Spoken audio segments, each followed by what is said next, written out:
ભાઈ ભક્તોએ 38 વર્ષ પૂર્ણ કર્યા અને 50 મોડવીઓ સાથે જોરદાર માતાજીની કૃપા છે કોસા ગામ ઉપર.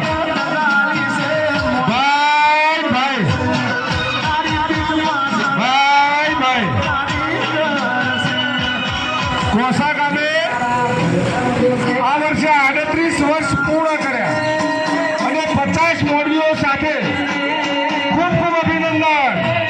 માડીના ભક્તોને ખૂબ ખૂબ અભિનંદન.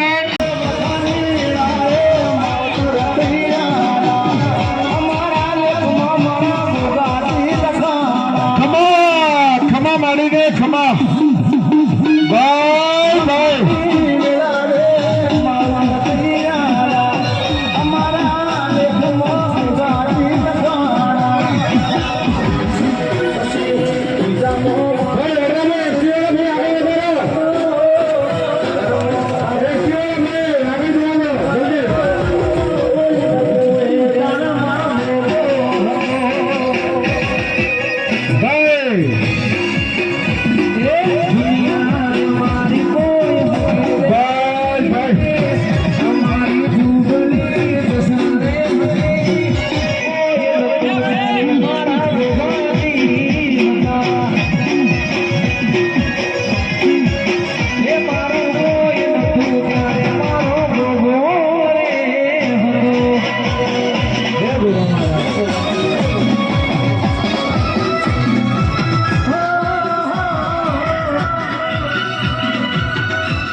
रुद्रभाई फरमाइश वाला होनी चाहिए.